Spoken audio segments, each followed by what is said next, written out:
Good morning. I thought I'd start here. This is the latest USDA drought monitor map. Came out as of yesterday, October 24th, Thursday. And, immediately looking at this map, it's busy. It's been building through fall. We've been talking about it. And at least as of yesterday, in terms of drought classification, D1 or above, 50% of the country now, area-wise, is in some form of drought, some worse than others. That's a lot. And you're thinking, and you're looking at this map, you're like, how does that stack up historically? As the USDA drought monitor has been around for about 24 to 25 years now. And they have that data. It's a fantastic site, tremendous tools on here.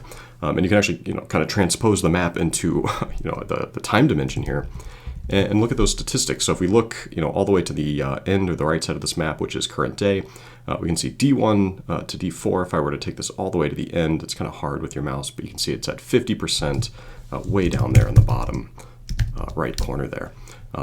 If you go back, earlier 2012, some earlier periods than that, we've reached that 50% threshold before. We even reached it earlier in the kind of triple dip La Nina droughts earlier just this decade, up to 62, maybe even 65% of the country in some form of drought. But nonetheless, once you get above 50%, you're starting to get into rare dry air, so to speak, for the continental U.S. And I'm thinking, what does that mean for winter? We've talked about, just even earlier this week, Eric spoke with you all about what that might mean for the next growing season, and those concerns are more than valid. But my mind is thinking right now, we've seen the ECMWF long-range forecast, particularly the extended or what we sometimes call the weekly, has been pretty accurate. They're accurate going into spring. They kind of have this predictable or expected lack of accuracy over the summer. We call that kind of the convective season. There's a lot of thunderstorms. They're hard to predict. They're not inherently resolved well by the model. But as we've gotten back into what we'll call the cold season here in fall, we've seen those extended forecasts, even the seasonal forecast from the European model, perform quite well again. And we talked earlier this week how it's performed well with this fall drought and the warmth that we saw, at least at the beginning of October. Should we expect that to continue into November and then through the winter months? I don't see why not, at least right now. So let's think about the drought where we're at now, what that might mean for next growing season, and try to piece together what winter might look like. And what kind of winter we have might determine how that risk profile sets up for the drought next year. That's where my mind is going through this morning. So I just kind of went back to history, as we often do, and I thought about some of the big-time drought years that we've been through. And found some interesting data in looking through this, particularly in terms of the winter before those growing seasons. Now, kind of curiously, before the 88 drought, 87 to 88, if we look at the December to February precipitation anomalies from that winter preceding that drought, we see fairly normal precip, at least across most of the central part of the country. If anything, a little bit wetter in the middle Mississippi River Valley, drier in parts of the southeast, drier over into the mid-Atlantic and even New England. Now, if we look at temperatures over that same time period, not particularly warm either across the Midwest or the central part of the country. If anything, a little bit cooler. Now, I did compare this to the average, kind of centered around the 80s to make it a little bit more pertinent to that time period. But nonetheless, not too much to talk about in terms of temperatures. Sometimes we look for a warm winter in the Midwest, a lack of snowfall or a lack of snowpack to precipitate some drought in the next growing season. That certainly wasn't the case in 87 to 88. So if you're just looking at winter from that year, not necessarily seeing any major signs of drought. Now, kind of curiously, let's go even further back into 1987, August to October, kind of the same time period. We're just seeing this dryness now pick up in 2024. And boy, it's a different story. You can see that dryness that really picked up at the end of that year. And then ultimately, I don't have to show you what happened in 1988. It's up there with 2012 in terms of the Midwest. Here's a picture of, I believe, Secretary of Ag Richard Ling showing the extent of the drought as it peaked in the, the summer of '88. And what's kind of neat about this picture is you have, the Oval Office here, one, president, one future president, Secretary of Ag showing them, the impacts to drought. This is a painting here, and it's a painting of Washington, D.C., in the very early days. And in the foreground of the painting is a view of an agrarian scene. You have, animal husbandry. You have the hayfield here, and then D.C. and the Capitol building rise up in the background. It's kind of the painting symbolizing agriculture at the forefront of America as kind of the building block. And then what's happening in this image is, you have the Oval Office, the heights of, the American executive branch being presented, with agriculture and the impacts to ag. And it's just kind of a neat dual symbolism there, I thought, in this picture, if you'll entertain me on this Friday morning here. Okay, so let's do the same thought experiment, for winter of 11 going into 12. Don't have to talk too much about that drought. We know what we're going with this one. But again, similar story. The winter, at least proper December, January, February, before plant got underway, fairly unremarkable in terms of precipitation. A little bit wetter in parts of Texas and Louisiana. Obviously, the drought was perhaps at its worst going into the new year down there in the southern regions and parts of the Sun Belt. And, as we went into, if we were to go further back in time, the same date I'm recording this video now, October 25th, 2011, all the way the autumn before, well, despite the rather unremarkable winter, we still see those drought concerns in autumn. And there was that very intense extreme drought that we saw in Texas and parts of the Mid-South, Oklahoma, but then extending up even the fall before into parts of the Corn Belt, into parts of the eastern Missouri River Valley, and then over into the Mississippi River Valley. So this was kind of that antecedent or that preconditioned drought that was building in, had a fairly unremarkable winter in terms of precipitation in either direction. Temperatures were a little bit warmer up in the northern U.S., and ultimately it allowed that drought to re-blossom, so to speak, as we went into the growing season that very next year. If we look over at precipitation anomalies from the 1976 drought, often overlooked a little bit compared to maybe 12 or 88, but going even further back, precipitation-wise, definitely less or so in the southern U.S., a little bit more normal as you go further north. This looks pretty La Nina-y if you look at the 75, 76, especially with the wetter Pacific Northwest. If we jump over and look at August to October of 1975, the year before, we can see some of that dryness here over in the middle part of the country. So if we kind of compare these two maps, you can see that in August and then in winter, I should say, in autumn and then winter, we were spreading that dryness from the middle part of the country over toward the southeast. Ultimately, by the next year, May to August, the precipitation anomalies at the peak of the drought were getting entrenched over the northern part of the country. So what I'm seeing here is that, if anything, the autumn dryness matters a little bit more than winter. So once we've built up the drought as we have now, and we built up those deep soil moisture deficits down to 25 inches, those problems tend to remain over winter. There's not a lot that we can do in winter to break that, especially if you think about freezing the ground. We're going to have more runoff in winter. We naturally get less rainfall. There's less moisture in the atmosphere in winter months, and it's just not the avenues to break a drought in winter. Are not friendly once it's built up in autumn, and that's the concern now. Another thing kind of going back in time that I thought was a little bit funny, given some of the conversation this week, is that even in the New York Times, going into the 1976 drought, there was an article here on solar cycles, and it discusses scientists who, some are for it, some are against it. It's not hard to find if you type in, New York Times 76 solar cycle. And it's neat. Both, the scientists here are well reputable, and they have good arguments in either direction. And I think it's pertinent to, going into another growing season with drought concerns. And we've been talking about the solar cycle this week. And if it's happening in 1976, it's happening here in 2024. I bet in 2060, they're still going to be debating it and talking about it, would be my guess. So, okay, all that said and done, where are we going this winter? The ECMWF's model, particularly in the long range and the extended, has been performing well. And its forecast for December, January, and February of 24 going into 25 is wetter in the Pacific Northwest, drier in California, wetter in parts of the Mid-South, maybe getting parts of the Southeast, parts of the Eastern Corn Belt, and then a little bit drier over the central part of the country. Just kind of, looking at that, if I jump back and look at some of these other, winter years here, there's not a lot to say here in terms of, well, does this totally assuage concerns for drought next year? I don't think so. First of all, if I were to show you the soil moistures currently, the deficits extend well beyond, what might be a wet patch here in parts of the Mid-South. If anything, we're a little bit drier and probably a majority of corn acreage in the U.S. So, nothing here says we're going to delete the drought, over winter, and that we're going to remove the concerns going into the next growing season.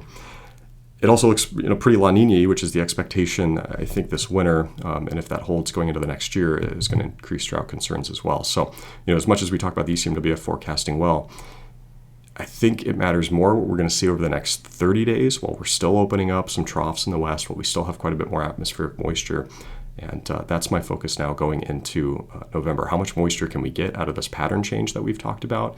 And where do we sit in terms of those soil moisture deficits, in terms of that drought monitor on December 1st? Let's revisit it then before winter starts in earnest to determine what kind of drought we might be carrying in as we start plant all the way out into next year. If we look at the Climate Prediction Center, their seasonal forecast for this winter, this just came out recently as of last week. Cooler for parts of the northwest, warmer in parts of the south and the eastern U.S. This is fairly La Nina-y. If we jump over and look at their precipitation forecast, a little bit different. Their above average wetter kind of contours are more centered over the Great Lakes region.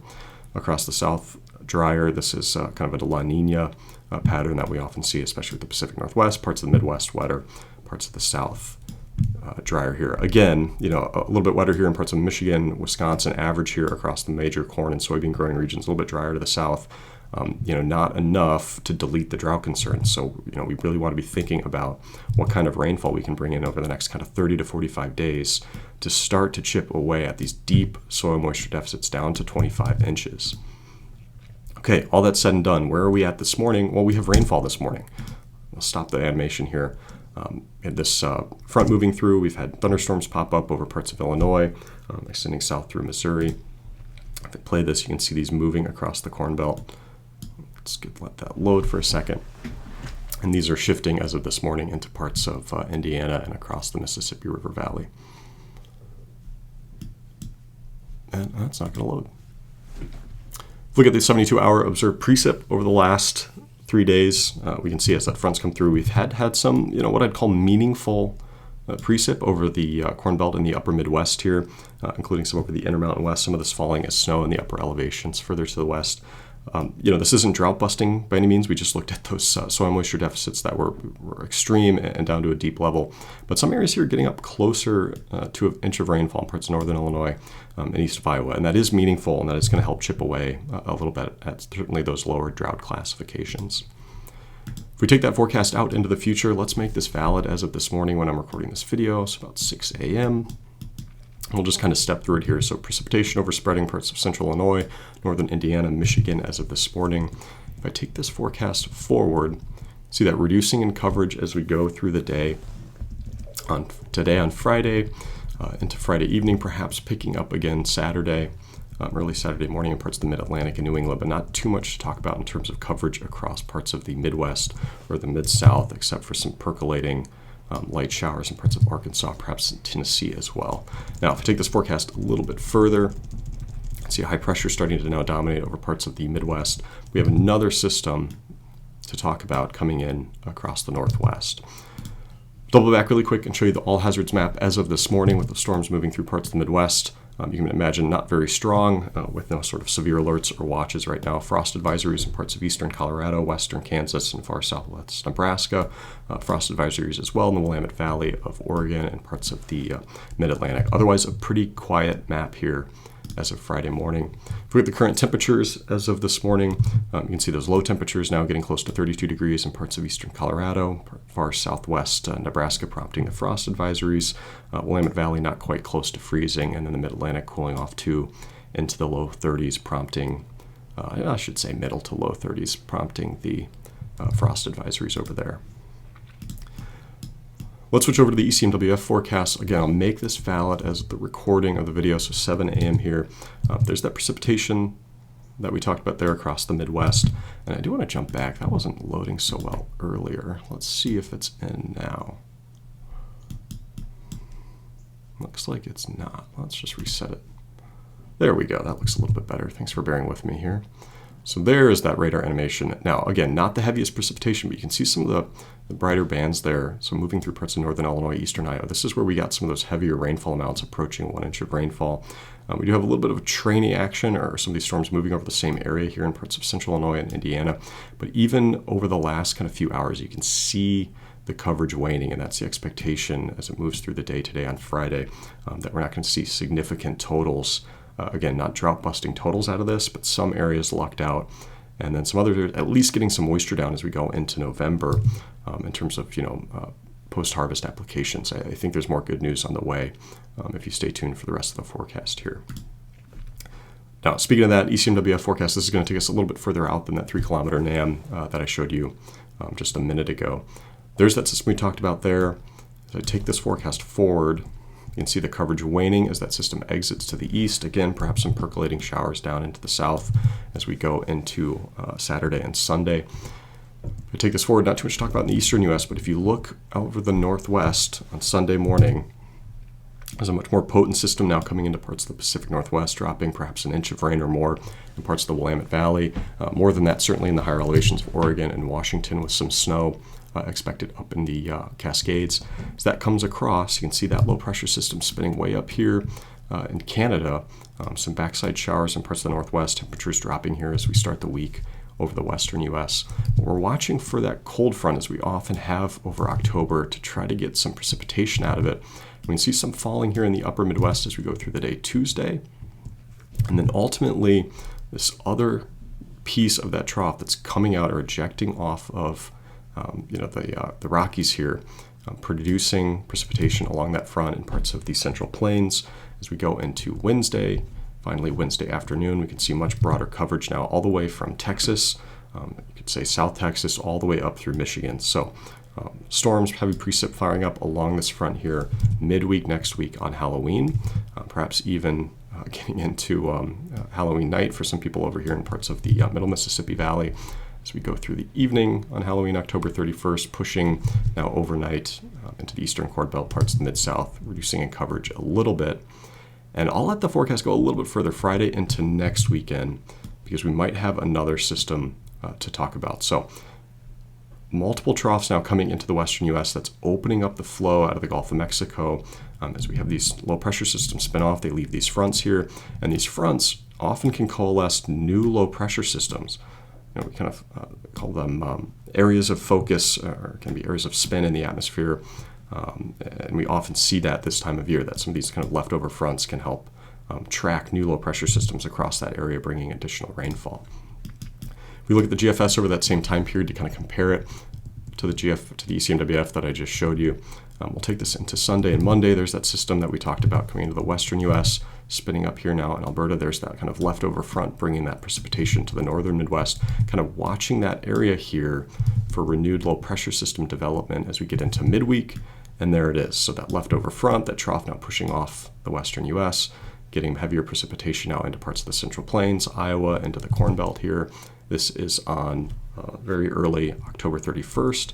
Ultimately, through the afternoon on October 31st, that precipitation spreading across the Midwest, reducing in coverage as we go into Halloween evening.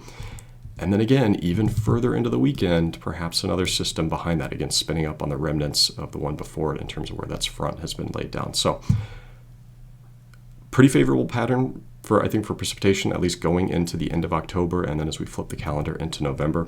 In terms of totals here, you can imagine, I would say this is pretty significant precipitation. It's going to help to walk back the drought if this comes to fruition, and given the agreement, at least from this GFS, comparing to the ECMWF, given that they are pretty strong accord here going into next week, feeling bullish about this forecast in terms of moisture and precipitation into the Midwest. Will it totally remove those soil moisture deficits, which are all the way down now, 25 inches? No, not wholesale, but it is a more favorable pattern to open us up as we go through November. And this is, I think, kind of an important transitionary time anyway. As we get into late October and then into November, it's a time of year we often see these big Midwestern storms kind of blow up.